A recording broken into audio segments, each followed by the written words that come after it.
အားလုံးပဲမင်္ဂလာပါဒီနေ့ဗီဒီယိုမှာတော့ KMIDA မှာကျောင်းတက်နေတဲ့ညီမလေးပြည့်ဖြိုးသီရိစောကိုဖိတ်ခေါ်ထားပါတယ်အဲ့တော့ညီမလေးကိုအရင်ဆုံးမိတ်ဆက်ပေးပါအောင်နော်အာညီမနာမည်ကပြဖြိုးတည်ဆိုပေါ့နော်အခု KMITL မှာBiomedical Engineering Major နဲ့ကျောင်းတက်နေတာပေါ့နော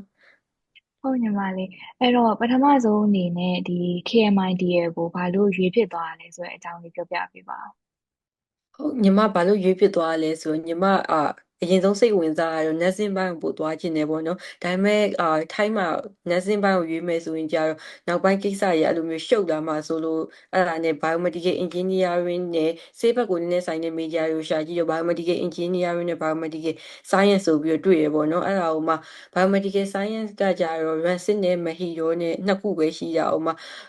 public ပဲ join ချင်တာရယ် Mahidol ကညီမရှောက်မဲ့နှစ်မှာ scholar မပေးဘူးပေါ့နော်အဲ့ဒါနဲ့ KMITL ကို biomedical engineering နဲ့ရွေးလိုက်တာပေါ့နော်အမဟုတ်ညီမလေးအဲ့တော့ဒါညီမလေးခုနပြောရတဲ့ထဲမှာဆိုရင်ဒါဒီ public university တက်ချင်တာရေပြီးတော့ဒီ scholarship ကိစ္စတွေလည်းစဉ်းစားရပေါ့နော်အဲ့တော့ဒီညီမလေးကျောင်းလျှောက်ခဲ့ရတဲ့ဒီအဆင့်ဆင့်ပေါ့နော်ဘယ်လိုမျိုးအဆင့်ဆင့်ဖြတ်တန်းခဲ့ရလဲပြီးရင်ဒီ scholarship ပေါ့နော် scholarship လျှောက်တဲ့နေရာမှာရောဘယ်လိုအဆင့်ဆင့်ဖြတ်တန်းခဲ့ရလဲဆိုတာလေးလည်းပြောပြပေးပါဦးဟုတ်ညီမအကြောင်းလျှောက်ဖို့တော့တစ်နှစ်နီးပါးတော့အချိန်ယူလိုက်တယ်ပေါ့နော်အဲ့ဒါဟိုမှလိုအပ်တဲ့ဟာကြီးညီမကျတော့ GED ရယ် SAT ရယ်ပြင်လိုက်တယ်ပေါ့နော် IS လဲတောင်းနေဆိုရင်အမှန်တကယ်ဆိုရင်ညီမတို့ major SAT မပေးလေရရယ်ပေါ့နော်ဒါပေမဲ့ညီမပို့ပြီးscholarship အခွင့်အလမ်းပိုများအောင်ဆိုပြီး SAT ကိုပြင်လိုက်တယ်ဒါပေမဲ့ IS ပြင်ဖို့ကြတော့အချိန်မမီသွားရဘူးပေါ့နော်မမီသွားတော့သူတို့ညီမကြောင်းလျှောက်တဲ့အခါမှာစာရေးပြီးတော့ထည့်လိုက်တယ်ပေါ့နော်ညီမအဲ့ဒါကိုဖြည့်ပြီးသွားတဲ့အခါကျရင်မေးနဲ့ပို့ပေးပါမယ်လို့ပြောလိုက်တယ်ပေါ့နော်အဲ့ဒါနဲ့အဆင်ပြေသွားရပေါ့နော်အဲ့ဒါပြီးတော့နောက်ပိုင်းကျရင်ညီမ IS ကိုမဖြည့်ပြလိုက်ဘူးမဖြည့်ပြလိုက်ပဲနဲ့ကျောင်းက test ပဲဖြည့်လိုက်တယ်ပေါ့နော်ဟုတ်ဟုတ်ညီမလေးအာအဲ့တော့ဒီကျောင်းကဒီ English စာ test ကိုဖြေလိုက်တာထင်တယ်နော်အဲ့တော့ဟိုထိုင်းမှာတချို့ဟုတ်တယ်တချို့ကျောင်းတွေကအဲ့လိုပေါ့နော်သူတို့ကျောင်းတွေရဲ့ဒီ English test တွေနဲ့ဖြေလို့ရတယ်ဆိုပြီးပြောကြတာပေါ့အဲ့တော့အဲ့ဒီ test အတွေ့အကြုံလေးလည်းဒါနည်းနည်းပြောပြပေးပါဦးဟုတ်အဲ့ test အတွေ့အကြုံဆိုရင်မေးခွန်း120မေးတယ်ပေါ့နော်အမအဲ့မေးခွန်းတွေကじゃအကုန်လုံးလိုကညီမ SAT ဖြေတုံးကအင်္ဂလိပ်ပုံစံမျိုးနဲ့နည်းနည်းစင်နေပေါ့နော်အဲ့လိုကြပြလိုမျိုးဟာကြီးဖတ်ကြရဲအဲ့လိုဟာကြီးကိုပြန်ဖြေရရပေါ့နော်ညီမ 4 scale လောက်ကိုနည်းနည်းသူတို့မေးတာကိုလွယ်မယ်လို့ထင်ခဲ့တာပေါ့နော်ဒါပေမဲ့အဲ့လိုနည်းနည်းတချို့ဟာကြီးကခက်တဲ့ထဲပါတယ်တချို့အပုတ်တွေဆိုရင်ဟုတ်ဟုတ်ဟိုဟာညီမလေး2 နာရီခွဲမေးခွန်းအမအပုတ်120ပေါ့ဟုတ်120ဖြေရနော်ဟုတ်အာအဲ့တော့ဟိုအဲ့ဒီဒီအမပေါ့နော်ညီမလေးကိုဒီမိကုန်းနေမေးတော့မယ်ဆိုတော့ဟိုကျောင်းရဲ့ website ကိုတခြားနည်းနည်းဆက်စုထားတာပေါ့နော်ဆက်စုတဲ့အခါမှာဒီ ဟုတ် KMID ရဲ့ကဟို round တွေခွဲပြီးတော့လေကျောင်းဒီလျှောက်လို့ရတယ်ဆိုတဲ့အချက်ကိုအမသွားတွေ့ရပေါ့နော်အဲ့ဒီအကြောင်းနဲ့ပတ်သက်ပြီးတော့လေဒါညီမလေးအတွေ့အကြုံပေါ်မူတည်ပြီးနည်းနည်းပြောပြပေးပါဦးအော်ဟုတ်အမအဲ့ဒါကြောင့်ညီမတို့ရှိမှကြာတော့5 round ခေါ်ရပေါ့နော်အဲ့ဒါကြာတော့ early round first round second round third round နဲ့ final round ရပေါ့နော်ညီမလျှောက်လိုက်တာကြာတော့ first round မှာလျှောက်လိုက်တယ်လျှောက်လိုက်ပြီးတော့ညီမတို့ major ကလူပြည့်ရမြန်သွားလို့ထင်တယ်ညီမတို့လျှောက်ပြီးရ first round ပြီးလဲပြီးတော့တခြား second round နဲ့ third round မှာညီမတို့ major မပါလာတော့ဘူးမပါတော့ဘဲနဲ့ final round ကြာမှညီမတို့ major ပြန်ပါလာရပေါ့နော်အဲ့တော့အကြံပေးချင်တာက short လျှောက်လေးပိုကောင်းလေးပဲပေါ့နော်အဲ့ဒါမှနှောက်မို့ဆိုကိုမေဂျာကိုရှောက်မဲ့ round ကြာမှာလူပြေးသွားတာမျိုးဆိုရင်ကိုမလျှောက်လိုက်ရပဲနဲ့အဲ့လိုတစ်နှစ်နောက်ကျတာမျိုးလိုပါတော့အဲ့လိုမျိုးဖြစ်သွားမှာစိုးလို့ပေါ့နော်ဟုတ်ညီမလေးအဲ့တော့အမအဲ့ဒီတချို့ကိစ္စလေးလည်း line ပေါ်မှာကြားရပေါ့နော်အဲ့ဒီ round ကိုဒီတက်နိုင်သမျှစောစောလျှောက်တာကောင်းတယ်ဆိုတာမျိုးတွေပေါ့နော်အဲ့လိုဆိုတော့ဒါ KMID ရဲ့ကဒါဘာဖြစ်ဖြစ်နာမည်ကြီးရဲ့တက္ကသိုလ်ဆိုတော့လေဒါတချို့ကျောင်းသားတွေဆိုလည်းတေချာအချိန်ယူပြီးတော့ပြင်ဆင်ပြီးတော့လျှောက်ချင်ကြမှာပဲပေါ့နော်အဲ့တော့အဲ့လိုမျိုးလျှောက်တဲ့သူတွေအတွက်ဒါသူတို့ဒီအမှားယွင်းတွေမဖြစ်အောင်ပေါ့နော်ဒါဘယ်လိုမျိုးဟိုဒီ reliable information တွေကိုရအောင်ယူသင့်လဲဆိုတာတွေရယ် ပြီးတော့ဟိုဘယ်လိုလေးတေချာပြင်ဆင်ထားရင်အကောင်းဆုံးဖြစ်မလဲဆိုတာလေးညီမလေးပြောပြပေးပါဟုတ်အဲ့ဟိုဟာညီမအကြံပေးချင်တာကတော့ကိုသိချင်တဲ့အကြောင်းအရာတော်တော်များများသူတို့ website တွေထဲမှာရေးထားတဲ့အတွက်ကိုကဘယ်ဟာရေးလိုရဲဆိုရယ် requirement တွေကိုကြာတော့သူတို့ website ထဲမှာတွားကြည့်ရင်အကောင်းဆုံးပဲပေါ့နော်အဲ့လိုတရားကိုမေးတာကြာတော့ကြံခဲ့တာတွေဘာတွေဖြစ်နိုင်လို့အဲ့လိုမျိုးကိုယ့်ဖာကိုတေချာကြည့်ပြီးပြင်တာပိုကောင်းတယ်ပေါ့နော်ပြီးသွားရင်ကိုသူတို့ interview မဲ့ဟာတွေသူတို့ဘယ်လို question တွေမေးတယ်လဲကြာတော့ကိုကကျောင်းမှာလျှောက်ပေးတာမျိုးဒါမှမဟုတ်အပြင်က agency တွေပါနေအဲ့လိုမျိုးရှောက်တဲ့ဟာရှိရပေါ့နော်အဲ့လိုဟာတွေနဲ့ရှောက်ချင်းကြတော့သူတို့တွေကပြင်ဆင်ပေးရပေါ့နော်အဲ့ဒါကြတော့ interview အတွက်ကတော့အများကြီးအဲ့လောက်ထိအခက်အခဲမရှိဘူးလို့ထင်တယ်ပေါ့နော်ညီမကြတော့ GED တက်တဲ့အကြောင်းကအမတွေကရှောက်ပေးရပေါ့နော်အဲ့တော့သူတို့ကအဲ့မေးခွန်းနေဆိုလဲလေ့ကျင့်ပေးရပေါ့နော်အဲ့တော့အကုန် interview တွေပါရတော့အဆင်ပြေပြေပဲပြီးသွားပါတယ် portfolio တွေပါပြင်ဖို့ကြတော့လေညီမတခါမှမပြင်ဘူးတော့အမတွေကအဲ့လိုဘယ်လိုပုံစံလေးပြင်ရမလဲဆိုတာကြီးပြောပြရပေါ့နော်အဲ့တော့ကြာကိုကရှောက်ရမယ့်ဟာကြီး GED တို့ IELTS တို့အကုန်လုံးပြီးသွားတဲ့အခါကျရင်ပြင်ဖို့စောစောလုပ်တင်နေပေါ့နော်အဲ့ဒါမှအချိန်ယူပြီးပြင်တော့မှကိုလိုရဲ့ဟာတွေဘာဘယ်ညာရှိလဲကိုဘာပြင်တင်လဲအဲ့ဒါမှတေချာသိမှာပေါ့နော်နောက်မှဆိုလောနဲ့ပြင်တဲ့အခါကျရင်ကြက်ခဲတာမျိုးတွေဘာဖြစ်မှာဆိုလို့ပေါ့နော်ဟုတ်ညီမလေးအဲ့တော့ဒါကတော့ဒီကိုလျှောက်ချင်တဲ့မေဂျာပေါ်မူတည်ပြီးတော့ဒါလျှောက်ချင်တဲ့ကျောင်းသားတွေကတေချာပြင်ဆင်သင့်တယ်ပေါ့နော်ဒီ website တွေမှာတော့ဒါ requirements တွေကတေချာလေးရေးပေးပြီးသားပဲပေါ့နော်နောက်တစ်ခုသိချင်တာကကြောင့်အဲ့ round က5 round ရှိရဆိုတော့လေနှစ်တိုင်းဒီပုံမှန်အချိန်မှာဒီဥပမာပေါ့နော် first round ကိုဒီအချိန်မှာခေါ်တယ်ဆိုအများအားအဲ့လိုခေါ်ရလားဟုတ်ညီမတို့တော့ကတော့ early round ကိုနိုဝင်ဘာမှာခေါ်ရဲပေါ့နော်ညီမကျတော့ first round ဆိုတော့ဒီဇင်ဘာနဲ့ဇန်နဝါရီကြားမှာရှောက်လိုက်တာပေါ့နော်ဇန်နဝါရီ4လောက်မှာဇန်နဝါရီ4လောက်မှာပိတ်သွားမယ်လို့ထင်တယ်အခုဆိုရင် first round ခေါ်နေပြီပေါ့နော်ပိတ်တော့မယ်လို့ထင်တယ်ညီမတင်တော့2ရက်3ရက်လောက်ဆိုရင်ပိတ်ပြီးတော့သူတို့ကကျတော့ scholarship announcement ကို early round နဲ့ first round နဲ့ကိုတူတူကြေညာပေါ့နော်ညီမတို့ February 8မှာသိရထင်တယ်မနှစ်ကညီမတို့ဟို scholarship result ကိုကြတော့လေသူတို့အဆက်လုပ်တဲ့ interview list တွေကြတော့ညီမတို့မေးမပို့ဘူးသူကမေးမပို့ဘဲနဲ့သူတို့ website website မှာပဲတင်ထားပြီးရပေါ့နော်အဲ့ဒါကိုပဲဝင်ကြည့်ပြီးတော့ကိုယ့်နာမည်ပါရဲ့အချိန်သူကအချိန်တွေပါတခါထွက်ထားပြီးရနော်အဲ့ဒါဆိုရင်ကိုကကြိုပြီးတော့စောင့်နေရမယ်ပေါ့သူတို့ပြီးသွားရင် line group ထဲမှာ join ရတယ် join ပြီးတော့ဘယ်သူက step by လုပ်နေပါဆိုပြီးအဲ့လိုမျိုးပြောရဲပေါ့နော်ညီမတို့နှစ်တုန်းကကြာတော့ညီမနဲ့တူတူ group ချိုင်းကောင်မလေးတယောက်ကသူကလိုင်းပြတ်သွားလို့ထင်ပါတယ်အဲ့ဒီအချိန်ကိုမရောက်လာဘူးပေါ့နော်9 မိနစ်လောက်နောက်ကျသွားတဲ့အတွက်သူ့ကိုအင်တာမဗျူးတော့နောက်တစ်ခေါက်ပြန်လျှောက်ပါလို့ပြောရဲပေါ့နော်အဲ့လိုမျိုးပြောလိုက်ပြီးတော့ညီမတို့ရှိမှာ second round မရှိတော့ဘူးညီမတို့မေဂျာပါမလာတော့ဘူးပေါ့နော်ဟုတ်အဲ့ကြာနှမျောဖို့ကောင်းတယ်ပေါ့ကိုကအဲ့ကြာအင်တာနက်ကောင်းတဲ့နေရာလေးကိုလည်းရှာထားရင်ပိုကောင်းတယ်ပေါ့နော်အဲ့တော့ညီမလေးပြောသားပုံအရဆိုရင်ကိုကဒီအစောပိုင်း round တွေမှာရှောက်ပြီးရင်လည်းဒီတိုင်းစိတ်အေးမနေသင့်ဘူးပေါ့နော်ပြင်ဆင်စရာရှိတာပြင်ဆင်ထားသင့်တယ်ဥပမာemail မပို့တဲ့ကိစ္စဆိုရင်ဒါကိုကတစ်ချိန်လုံး check လုပ်နေရမှာပေါ့နော်ဒီ ဟုတ် website ကိုအဲ့တော့ဒီခုနညီမလေးပြောခဲ့သလိုပေါ့နော်ညီမလေးတို့မိသားကံမကောင်းစွာနဲ့ဒီ second round မှာတော့မပါလာဘူးပေါ့နော်ပြီးတော့ညီမလေးပြော final round ကြမှာမှန်ပြန်ပါလာတယ်ဆိုတော့အဲ့ဒါမျိုးကြတော့ဘယ်လိုပြောရမလဲဘယ်လိုသိနိုင်မလဲပေါ့နော်ဒီသိရမလားကိုကဥမာပေါ့ကံကောင်းစွာနဲ့ဒီပထမ round နေမှာမရလိုက်ဘူးပေါ့နော်နောက်ထပ်အခွင့်အရေးပေါ့နော်ဘယ်တော့ဘယ်လိုပြန်ပြီးလုပ်ရမလဲဆိုတာမျိုးတွေကြတော့ဘယ်လိုသိနိုင်အဲ့ဒါမျိုးကြတော့အမဟိုဟာ fine ညီမတို့ကိုယ်တိုင်လည်းတေချာမသိဘူးပေါ့နော်။ဘာဖြစ်လို့လဲဆိုရင်သူတို့လူပြည့်ရသူတို့ဒီ semester တစ်ခုကိုလူဘယ်လောက်လက်ခံမလဲဆိုတာပေါ်မူတည်ရပေါ့နော်။တကယ်လို့အရှိအဆက်ရပြီးအဆက်တန်ရပြီးသားចောင်းသားတွေကသွားပြီးတော့မတက်တာမျိုးတို့မအပ်တာ register မလုပ်လိုက်တာမျိုးတို့ဆိုရင်အဲ့ဒါတွေကိုသူတို့ပယ်လိုက်မယ်ထင်တယ်ပယ်လိုက်ပြီးတော့နောက်ဆုံး round ကြာမှာအဲ့လွတ်တဲ့နေရာတွေကိုပြန်ဖြည့်ပြီးတော့မှပြန်ခေါ်မယ်ထင်တယ်အမဟုတ် ဟုတ်ညီမလေးဟုတ်အမအဲ့ဒါအတွက်ကကြတော့ညီမတို့ကျောင်းက Facebook မှာတင်ပေးရပေါ့နော် Facebook မှာ KMIDN page ဒါမှမဟုတ် SIE page အဲ့ဒါကကြတော့ international program တွေကကြတော့ SIE အောက်မှာရှိတဲ့အတွက်အဲ့ဒီ page မှာတင်တယ်ပေါ့နော်အဲ့ဒါကြီးဆိုသူတို့ကအမ early round ဆိုရင် early round တော့ခေါ်ပါပြီဘယ်နေ့မှာပိတ်ပါမယ်အဲ့ဒါကိုသူတို့က post တင်တယ်ပေါ့နော်ပြီးတော့ညီမတို့ acceptance ရတဲ့အကြောင်းတွေကိုဆိုရင်လည်းသူတို့ကအဲ့ page မှာ link နဲ့တင်ပေးထားရပေါ့နော်အဲ့ link ထဲမှာဝင်ပြီးတော့ကိုက check ရုံပဲပေါ့ဟုတ်ဟုတ်ညီမလေးအဲ့တော့အမဒီညီမလေးနဲ့ interview video တင်တဲ့အခါကြာလို့ရှိရင်ဒီအကြောင်းရဲ့ website ရောပြီးတော့ရှင်ဒါ Facebook page တွေရောဒါတေချာလေးတင်ပေးလိုက်မယ်ပေါ့နော်ဒါဆိုရင်နောက်လျှောက်ချင်တဲ့အကြောင်းသားတွေလည်းအဆင်ပြေတာပေါ့လေနော် ဟုတ်ကဲ့အမဟုတ်အဲ့တော့ဒီနောက်တစ်ခုကကြောက်တာညီမလေးခုနကပြောရတဲ့မှာနည်းနည်းပါသွားရပေါ့နော်ညီမလေးတုန်းကဆိုရင်ဒါကိုတက်ခဲ့တဲ့ GED အကြောင်းကဒါအမတွေကလိုအပ်တဲ့ဟာတွေကိုဒါပြင်ဆင်ပေးရပေါ့နော်အင်တာဗျူးတွေဘာတွေအတွက်လည်းဘယ်လိုဖြေပေါ့အဲ့တော့ညီမလေးအနေနဲ့ရောဒီဗီဒီယိုကြည့်နေတဲ့ဒါကျောင်းသူကျောင်းသားတွေအတွက်ဒီကျောင်းလျှောက်တဲ့ application အတွက်tips လေးတွေပေါ့နော်ဒါကိုယ်တိုင်ကြုံတွေ့ခဲ့ရတဲ့အတွက်ဒီ tips လေးတွေ ဟိုက interview မဖြေခင်မှာရောဘယ်လိုမျိုးကြိုတင်ပြင်ဆင်ထားတင်လဲဆိုတာလေးလည်းနည်းနည်း share ပေးပါ ဟုတ်အမ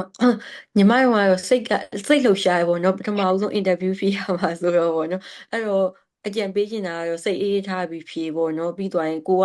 အစိုးရလေ့ကျင့်ထားတဲ့အတိုင်းပဲပြီးသွားရင်ကိုအကြောင်းပဲကိုချပြမှာဖြစ်တဲ့အတွက်အမှန်တိုင်းပြောပြရင်အကောင်းဆုံးပဲပေါ့နော်အဲ့ဒါမှအဲ့လိုအင်တာဗျူးရဲ့အခါကျအဲ့လိုထစ်ထစ်ငုံငုံမရှိနေမှာပေါ့နော်ပြီးတော့ညီမတုံးကတော့အကြောင်းတွေကိုပြောပြရပေါ့နော်ကိုဘယ်လောက်သိရဲ့အကြောင်းပြီးသွားရင် အဲ့အကြောင်းကိုဘာကြောင့်စိတ်ဝင်စားတငယ်ချင်းရှိရနေပြီးတော့ကြောင်းကြားရဲပေါ့နော်အဲ့လိုမျိုးပြောပြသူတို့ကြောင်းကိုပိုသိနေသူကသဘောကျရဲပေါ့နော်အဲ့ဒါကြီးပြီးသွားရင်ထိုင်းရောက်ချင်းဘာတွေလုပ်ချင်လဲအဲ့လိုမေးရဲပေါ့နော်အဲ့တော့ကြာညီမဘယ်ဟာတွေသွားကြည့်ချင်လဲဘာတွေလုပ်ချင်လဲအဲ့လိုမျိုးပြောရဲပေါ့နော်ပြီးသွားရင်သူတို့ကိုမေးခွန်းတွေဘာတွေပြန်မင်းသူတို့ကကြိုက်တယ်ပေါ့နော်အဲ့တော့ကြာညီမ international student တွေရောသူတို့အဲ့လိုတခုခုအားကစားတင်းနေတယ် join လို့ရလားတွေဘာလို့အဲ့လိုမျိုးပြန်မေးလိုက်တယ်ပေါ့နော် ဟုတ်ပါပြီညီမလေးအဲဒါဆိုရင်နောက်ထပ်မေးခွန်းတစ်ခုအနေနဲ့ကဒါညီမလေးက scholarship ရထားတာပေါ့နော်အဲ့တော့ဒီ scholarship ကဘယ်လောက် cover ဖြစ်လဲဆိုတာရယ်ပြီးသွားလို့ရှိရင်ဒါကိုကသူတို့ရဲ့ scholarship ကိုယူထားတဲ့အတွက်ကြောင့်ကိုယ့်ဘက်ကရောဘာပြန်လုပ်ပေးရလဲဆိုတဲ့အချက်လေးလည်းပြောပြပေးပါဦး ဟုတ်ညီမကတော့75% scholarship ရထားရပေါ့နော်အဲ့တော့ညီမက25%ပဲထပ်ပေးရတော့မယ်ညီမတို့နှစ်ကနေစပြီးတော့ကျောင်းလာက9000ကနေဘတ်3,500ဖြစ်သွားရပေါ့နော်အဲ့တော့ semester တစ်ခုကို15,000ပို့ပေးရတယ်ပေါ့နော်ဒါပေမဲ့ညီမတို့က scholarship ရတဲ့အတွက်15,000လုံးပေးစရာမလိုဘူးအဲ့ဒါလည်းပဲ75%ရတဲ့အတွက်နောက်ထပ်25% 3,900ကျော်ပဲပေးရတော့ရပေါ့နော်ညီမတို့ကြာ semester တစ်ခုကို45 hour voluntary ပြန်လုပ်ပေးရမယ်ပေါ့နော်ညီမတော့ first sem တုန်းက30 hour လောက်ပဲရလိုက်တယ်ပေါ့နော်ကျန်တဲ့ဟာကြီးကျတော့ညီမအားရဲ့အချိန်နဲ့သူတို့ကျောင်းကလုပ်တဲ့အဲ့ activity တွေလုပ်တဲ့အချိန်တွေကတိုက်မနေတော့မလုပ်လိုက်ရဘူးပေါ့နော်ပြီးတော့ညီမတို့က scholarship ရထားတဲ့လူတွေကျတော့ GPA 2.75ရရမယ်ပေါ့နော်အနည်းဆုံးအဲ့ဒါထက်အာများရင်တော့ဘာမှမဖြစ်အဆင်ပြေရပေါ့နော် GPA 2.75တဲ့များသိပြီဟုတ်อืมနောက်တစ်ခုကကြတော့ဒီကျောင်းရဲ့ဒီ facilities တွေတည်ကျင်တာပေါ့နော်အဲ့တော့ဟိုတချို့တွေကြတော့ဒါကျောင်းမှာအဆောင်ရှိရယ်ပြီးတော့လို့ရှိရင်ဒါ scholarship ကျောင်းသားကျောင်းသူတွေကိုဒါ free ပေးနေရယ်ဆိုတာမျိုးတွေလည်းရှိရယ်ပေါ့နော်အဲဒီကျောင်းဆောင်တွေအပြင်တခြားသော buildings တွေပေါ့ဥပမာ library တို့ပေါ့ရှင် recreation center ဒီလိုမျိုးပေါ့နော်အဲ့တော့ကိုယ်တိုင်ကလည်းဒါ first year ကျောင်းသူကျောင်းမှာတက်နေရတယ်နည်းနည်းကြာပြီဆိုတော့လေအဲ့ဒီကျောင်းလေးလည်းနည်းနည်းပြောပြပေးပါဦးဟုတ်ညီမတို့ကြတော့KMIDM ပေးရဲ့ scholarship ကကြတော့ကျောင်းစရိတ်ပဲကာဗာဖြစ်တယ်အဲ့ပြင်မာနေတဲ့ dormitory fee တွေဘာတွေကြတော့ကိုယ့်ဘာကိုယ်ထပ်ပေးရတယ်ပေါ့နော်ညီမကကြတော့ကျောင်းဆောင်မှာပဲနေလိုက်တယ်အဲ့ဒါကြတော့ semester တစ်ခုကို12,000ပေးရတယ်ပေါ့နော်အဲ့ဒါပြီးတော့ရေဖိုးမီးဖိုးကကြတော့ကိုယ်3 လောက်ထပ်ပေးရတယ်ပေါ့နော်ဒီမှာကျတော့ညီမတို့ကျောင်းမှာဂျင်လည်းရှိရပေါ့နော်ဂျင်ကကြတော့ပတ်စံပေးရတယ် fee ယူရပြီးတော့swimming pool လည်းရှိရပေါ့နော်အဲ့ဒါကြတော့ကြာတာဘေးနေ့ဆိုရင်တော့ free ပေါ့နော်ကျန်တဲ့နေ့ကြီးကြတော့ပတ်စံပေးပြီးတော့ရေသွားကူလို့ရရပေါ့နော် library တွေလည်းရှိရပြီးသွားရင်အဲ့လိုအနှိပ်ခံတဲ့နေရာတွေလည်းရှိရပေါ့နော်အဲ့ညီမတို့ကျောင်းရဲ့ဟိုဘက်ကိုဆက်သွားရင်ပေါ့ဟုတ်ဟုတ်ညီမလေးအဲ့တော့ဟိုဒါဆိုရင်နောက်တစ်ခုကတော့ဒါမေဂျာပိုင်းလေးကိုနည်းနည်းအမပို့ပြီးတော့ဆက်စုကျင်တာပေါ့နော်အဲ့တော့ညီမလေးရဲ့မေဂျာကဒါအမတို့ပြောရမယ်ဆိုရင်ဒီ medicine နဲ့ engineering ပေါင်းထားတဲ့ပုံစံမျိုးပေါ့နော် biomedical engineering ဆိုတော့အဲ့တော့ဒီမေဂျာကိုရွေးဖြစ်သွားတော့ဒါညီမလေးခုနပြောရပေါ့နော်ဟိုကိုကအစကတော့ဒီ biomedical science တွေပါတော့စဉ်းစားဖြစ်သေးရပေါ့နော်ပြီးတော့မှဒီကျောင်းဒီလိုမျိုး scholarship တွေပါလေရတယ်ဆိုတော့ဒါရွေးဖြစ်သွားရဲဆိုတာရယ်နောက်တစ်ခုကကြတော့ဒီမေဂျာအကြောင်းအသေးစိတ်လေးအမှသိချင်တာပေါ့နော်ဟိုတချို့ကြတော့ biomedical engineering ဆိုတော့ဘာများလုပ်ရလဲပေါ့နော် engineering တွေလည်းပါတယ်ဒီ biomedical ဒီလိုမျိုးတွေလည်းပါတယ်ဆိုတော့လေအဲ့တော့ဒါညီမလေးက first year အကြောင်းသူပဲရှိသေးရဆိုပေမဲ့လည်းဒါဟိုညီမလေးတီးထားတဲ့လောက်လေးပေါ့နော်ဒီဗီဒီယိုကြည့်နေတဲ့သူတွေကိုပြန် share ပေးပါဦးဟုတ်ညီမတို့ကြတော့ဒီ first year first sem မှာကြတော့အကုန်လုံးလိုသင်ရတယ်ပေါ့နော် physics ကော chemistry ရော biology ရောဟုတ်သင်calculus ကောပေါ့နော်ပြီးတော့ lab တွေဝင်ရတယ်first year second sem မှာကြတော့ biology ပါမလာတော့ဘဲနဲ့တခြားengineering major မို့လို့ circuit တွေသင်ရတယ် programming တွေပါလာတယ်ဟုတ်ပြီးတော့အင်း biomechanics တွေပါလာပြီပေါ့နော်အဲ့ဒါကြတော့အခုမှဟို biomedical engineering အတွက်ပို့ပြီးတော့foundation လိုဟာတွေပို့သင်လာရတယ်ပေါ့ engineering major နဲ့ဆက်တဲ့ဟာတွေသင်လာရတယ် biology ဆို second sem မှာပါအောင်ပါမလာတော့ဘူးပေါ့နော် ပြီးတော့ညီမတို့ကျောင်းကကြတော့တက်ရီယာရောက်ချင်းကြရင် track 4 ခုရွေးလို့ရတယ်ပေါ့နော်။ဘာတွေရွေးလို့ရလဲဆိုရင် first BMI ဆိုရဲအာ BM Biomedical Instrumental ကိုရွေးလို့ရတယ်ပြီးတော့ HIT လို့ခေါ်ရဲ Healthcare Information Technology ဘက်ကိုရွေးလို့ရတယ်ပြီးတော့ရင် Pharmaceutical ဘက်ကိုရွေးလို့ရတယ်နောက်တစ်ခုကကြာ Dental ဘက်ကိုရွေးလို့ရတယ် Dental ဘက်ကိုရွေးရင်ကြာတော့နောက်တဲ့အခု2 နှစ်နဲ့တက်ရီယာနေစားပြီးနောက်တဲ့4 နှစ်ဆက်တက်ကမယ် total 6 နှစ်ဖြစ်သွားမှာပေါ့နော်အမကျန်တဲ့ဟာတွေကတော့စုစုပေါင်း4 နှစ်ပဲဒါပေမဲ့တချို့ပြောညီမတို့မေဂျာကဒီနှစ်ကနေစပြီးတော့ curriculum ပြောင်းတယ်ပေါ့နော်အဲ့တော့ညီမတို့ကိုအဲ့ဒီဟာနဲ့ပတ်သက်ပြီးတော့တေချာအသေးစိတ်တော့မပြောသေးဘူးအဲ့တော့အဲ့ဒါကြီးကကြာတော့ဆရာကြီးရှိရပဲကြားမှာညီမတို့အဲ့လိုပြောပြလို့ရမယ်ပေါ့နော်ဒါပေမဲ့လေ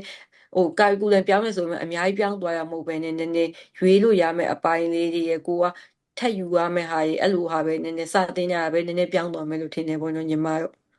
ဟုတ်ပါတယ်နောက်တစ်ခုကကျတော့အမသိချင်တာကဒီထိုင်းနိုင်ငံဒီတက္ကသိုလ်တော်တော်များများကဒီ undergraduate ကျောင်းသူကျောင်းသားတွေကို internship အခွင့်အရေးတွေပေါ့နော်ဟိုပေးကြရတယ်ပြောလို့ရှိရင်သူတို့ဒီ graduate ဖြစ်ဖို့အတွက် requirement တစ်ခုအနေနဲ့ထည့်ထားကြတယ်ပေါ့နော်အဲ့တော့ညီမလေးတို့ major မှာရောဒီ internship ကိစ္စကဘယ်လိုမျိုးရှိလဲပေါ့နော် internship အတွက်ကကြတော့ second year ပြီးရင် intern စဆင်းလို့ရပြီလို့တော့ကြားရပေါ့နော်တချို့တွေကြတော့ second year ပြီးပေမဲ့မဆင်းဘဲနဲ့ third year first sem ပြီးမှ intern ဆင်းကြတဲ့လူတွေလည်းရှိရပေါ့နော်အဲ့ဒါကြတော့ကိုယ့်ရဲ့ GPA တွေ curriculum တွေကိုလုပ်ထားတဲ့ project တွေပုံမူတည်မယ်လို့ထင်တယ်ပေါ့နော်ညီမတို့ major ကဒီနှစ်ကနေစပြီးအရှိရပြောသလိုပဲအဲ့လို tuition fee ကတိုးသွားရပေါ့နော်အမအဲ့15000တိုးသွားရဟာကိုသူတို့ပြောပုံရဆိုညီမတို့ကို abroad မှာ intern ဆင်းကြည့်နေတဲ့အတွက်သူတို့ကစုပေးထားတဲ့သဘောလို့ပြောရပေါ့နော်ကိုကမဆင်းရင်ရောဘယ်လိုလုပ်မလဲဆိုတော့သူတို့ကဆင်းကိုဆင်းစေချင်လို့တောင်းတာဆိုပြီးပြောရပေါ့နော်ညီမတို့သွားမေးကြည့်ရဆိုအဲ့တော့ကြာကိုကလည်းရှာရမယ်တင်တယ်တကယ်လို့မရရင်တော့မှသူတို့ရှာပေးမယ်လို့ထင်တယ်အဲ့လိုမှမဟုတ်ဘူးဆိုရင်တော့ကျောင်းမှာ project လုပ်ရမယ်လို့ထင်တယ်ပေါ့နော် intern မရရင်တော့ဟုတ်နေပါလေနောက်တစ်ခုကကြတော့ဒီအခုကဒါ first year ဒါပြီးတော့မယ်ပေါ့နော်မကြခင်မှာကျောင်းတက်ရတဲ့အတွေ့အကြုံလေးလည်းပြောပြပေးပါအောင်ကိုဒီ expect လုပ်ထားတာနဲ့တကယ် reality နဲ့ဘယ်လိုမျိုးတွေဖြစ်နေလဲပေါ့နော်ဟုတ်အမကျောင်းကကြာတော့အရန်ကျယ်ပေါ့နော်ညီမတို့ကျောင်းကအဲ့တော့ကြာ campus life ကိုတေချာတိတ်ပြီးမခံစားဘူးလို့ထင်တယ်ပေါ့နော်အရန်ကျယ်တဲ့အတွက်သွားစရာနေရာအရန်များနေပေါ့နော်ပြီးတော့စာရကြတော့အရန်များတယ်တော်တော်လောက်ကြရပေါ့နော်ညီမတို့ first sem 4 လရဲမှာနေ calculus ကို introduction to calculus ကိုအကုန်သင်တယ်ပေါ့နော်ပြီးတော့အခု first year second sem မှာ advanced calculus ကိုသင်တယ်ပေါ့နော်အဲ့လိုကြညီမတို့က engineering background ကလည်းမဟုတ်ဘူးပြီးတော့အခုမှလည်းစတင်ဘူးက calculus တွေပါကြာတော့လေဟို10တန်းမှာတော့သင်ခဲ့ရတယ်ပေါ့နော်ဒါပေမဲ့တက္ကသိုလ်မှာအဲ့လိုဟာတွေသင်ရမှာမဟုတ်ဘဲနဲ့အခုမှပြန်ပြီးတော့လုပ်ရတဲ့အတွက်အများကြီးတော့စာတော့လုပ်ရတယ်ပေါ့နော်အမဟုတ် chemistry တွေရော physics တွေဆိုလေအခု second sem မှာ electric field တွေ circuit တွေအကြောင်းတွေအတွက်သင်ရမှာဆိုတဲ့အတွက်အဲ့လိုမသိတော့တော်တော်လုပ်လာရပေါ့နော်ဟုတ်ဒါဆိုရှင်ဒါမေဂျာအကြောင်းလည်းအမဆက်စုလို့တော်တော်ကုန်တလောက်ရှိသွားပြီပေါ့နော်အဲ့လိုဆိုတော့ဟိုတချို့တွေကစိတ်ဝင်စားတာကဒီထိုင်းမှာကျောင်းတက်တာတော့ဟုတ်ပါပြီပေါ့ပြီးသွားလို့ရှိရင်ဒီအလုပ်ကိုင်အခွင့်အလမ်းကရောဒါဒီ graduate ဖြစ်ပြီးသားအလုပ်ကိုင်အခွင့်အလမ်းရအောင်ဘယ်လိုရှိမှလဲဆိုပြီးစိတ်ပူကြရပေါ့နော်ဒါကတော့ဟိုမှန်ပါတယ်ဘာလို့လဲဆိုတော့ဒါဒီပညာရေးကဒါ investment တစ်ခုပဲလေနော်ဒီကျောင်း4 နှစ်5 နှစ်တော့ကပတ်စံနေကုန်နေအဲ့တော့အကြောင်းပြီးသွားရင်ဘာရမှာလဲဘာဖြစ်မှာလဲဆိုတော့ဒါသူဟိုဘယ်လိုပြောရမလဲဒီอืมအာမခံချက်လို့ပြောမှာပေါ့နော်အဲ့လိုအာမခံချက်တွေဒါလိုချင်ကြတဲ့သူတွေရှိတယ်ဆိုတော့လေအဲ့တော့ဒါညီမလေးသိထားသလောက်ပဲပေါ့လေဒီညီမလေးတို့မိသားအနေနဲ့ဒီအလောက်ကိုင်းခွင့်လန်းတွေကဘယ်လိုရှိလဲဆိုတာလေပြောပြပေးပါဦးဟုတ်ညီမတို့ major အနေနဲ့ကကြတော့သူတို့က second year ပြီးလို့ရှိရင်ကျောင်းမှာဆက်မတက်ဘဲနဲ့abroad မှာ2+2 program နဲ့တွားပြီးတော့တက်လို့ရတဲ့ဟာတွေလည်းရှိရဲပေါ့နော်ညီမကိုယ်တိုင်လည်းစိတ်ပူရဲပေါ့နော်အဲ့ job opportunity အတွက်ကဘာဖြစ်လဲဆိုကိုကထိုင်းစကားမပြောတတ်တာရဲ့သူတို့ကြတော့အလုပ်ခေါ်တဲ့အခါကျရင်သူတို့ထိုင်းလူမျိုးတွေကိုပဲပို့ပြီးတော့ဦးစားပေးမှဖြစ်တဲ့အတွက်ကြောင့်ရင်ဒါပေမဲ့ကိုကသူများထက်သာနေရယ် GPA တွေဘာတွေကောင်းနေရယ်ကို project တွေလည်းတေချာလုပ်ပြနိုင်ထားရယ်ဆိုရင်တော့ရမယ်လို့တော့ထင်တယ်ပေါ့နော်ဟုတ်ဟုတ်ပါ အဲဆိုရင်ဒါမမဒီနေ့ဆက်စုလာရဲ့ဆက်စုလာလေးတော်တော်များသွားတယ်ပေါ့နော်များသွားတယ်ဆိုတော့နောက်ဆုံးအနေနဲ့ပေါ့နော်ညီမလေးဒီဗီဒီယိုကြည့်နေတဲ့သူတွေကိုပြောချင်တာလေးရှိလို့ရှိရင်ဒါထပ်ပြီးတော့ပြောလို့ရပါတယ်လို့အော်ဟုတ်အမဘာပြောချင်လဲဆိုရင်ကိုကကြောင်းလျှောက်တော့မယ်ကိုကမေဂျာဘယ်မေဂျာတက်ချင်တယ်လဲဆိုတာရွေးပြီးသွားရင်ပေါ့နော်လိုရဲ့ requirement တွေကိုအစိုးရကကြိုးပြီးတော့ပြင်ဆင်ဖို့အကြံပေးချင်တယ်ပေါ့နော်ပြီးသွားရင်အဲ့ဒီမှာညီမတို့ကြောင်းအနေနဲ့ကြာတော့ portfolio ပြင်ရတယ်statement of purpose တင်ပေးရတယ်ပေါ့နော်အဲ့ဒီထဲမှာကိုယ့်ရဲ့အားသာချက်ကဘာလဲကိုကညီမဆိုရင်တော့ကြီးကြီးတက်တုံးကဘယ်လောက်အချိန်နဲ့ဘယ်လိုလုပ်နိုင်ခဲ့တယ်အဲ့လိုမျိုးတွေကိုရေးပြရပေါ့နော်ကိုယ့်ရဲ့အားသာချက်က ဘာလဲအဲ့လိုမျိုးတွေရေးပြန်တယ်သူတော့ပိုကြိုက်တယ်ပေါ့နော်ပြီးတော့ရင် future goal တွေဘာတွေကိုလဲအဲ့ statement ပါပို့တွေမှာညီမတို့ထည့်ရေးပေးခဲ့တယ်ပေါ့နော်အဲ့လိုမျိုးတွေဆိုတော့အဲ့လိုရေးပြီးပို့ပြီးတော့အဆင်ပြေနိုင်မယ်တင်တယ်ပေါ့နော်နောက်တစ်ချက်အနေနဲ့ပြောမိသွားပေါ့နော်ညီမတို့ကျောင်းကကြရော scholarship ကိုတသက်လျှောက်ပေးစရာမလိုဘူးအာ interview လုပ်ပြီးဆိုတဲ့ကညီမတို့ကိုစဉ်းစားပြီးရပေါ့နော်သူက scholarship လိုချင်လားလို့မေးဟိုကလိုချင်တယ်လို့ဖြေလိုက်တယ်ဆိုရင်သူတို့ကတခါထည့်ပြီးတော့စဉ်းစားပြီးတက်ဟိုဟာ scholarship ဆိုပြီးတော့တသက်လျှောက်ပေးစရာမလိုဘူးပေါ့နော်အမဟုတ်ပါဘူးအဲ့တော့ညီမလေးဒီနေ့ပြောပြသွားတဲ့ဟာတွေဆိုရင်တော်တော်လေးပြည့်စုံတယ်ပေါ့နော်ပြီးရင်တချို့အကြောင်းအရာလေးဆိုလဲဒါတကယ်တက်နေတဲ့ဒီအကြောင်းသူအကြောင်းသားကိုယ်တိုင်က share ပေးမှာပဲဒါသိရမယ့်အချက်တွေဆိုတော့လေအဲ့တော့ဒီဗီဒီယိုကြည့်နေတဲ့သူတွေလည်းတော်တော်လေးဗဟုသုတရသွားမယ်လို့အမထင်တယ်ပေါ့နော်အဲ့တော့ဒီအမဆက်စုသမျှသိကျင်တာမှန်သမျှကိုဖြည့်ပေးရဲ့ညီမလေးကိုလည်းကျေးဇူးအများကြီးတင်ပါတယ်လို့ဟုတ်အမကျေးဇူးတင်ပါတယ်တွေ့မယ်နဲ့အခုမှတွေ့ရဟုတ်ပါဘူးအဲအဲ့တော့ဒီဗီဒီယိုကိုအဆုံးထိကြည့်ပေးကြတဲ့သူတွေအားလုံးလည်းကျေးဇူးအများကြီးတင်ပါတယ်လို့ပြောချင်ပါတယ်ဒီ KMIDM မှာအကြောင်းလျှောက်ဖို့စိတ်ဝင်စားတဲ့သူတွေအနေနဲ့ဒီဗီဒီယိုတင်တဲ့အခါမှာဒါ comment မှာဖြစ်ဖြစ်ပေါ့နော် link လေးထည့်ထားပေးပါမို့လို့အဲ့ဒီ link တွေကနေတစ်ဆင့်ဒါကိုတက်ချင်တဲ့ major အဲ့ဒီ major ရဲ့ requirement ဒါတွေကိုကြည့်လို့ရပါတယ်လို့ပြီးတော့ဗီဒီယိုလေးကိုလည်းတက်နေတက်မယ်လို့မျှော်လင့်ပါတယ်ပြီးရင် channel လေးကိုလည်း like and subscribe လေးလုပ်ပေးထားပါအောင်လို့ပြောချင်ပါတယ်အားလုံးကိုကျေးဇူးအများကြီးတင်ပါတယ်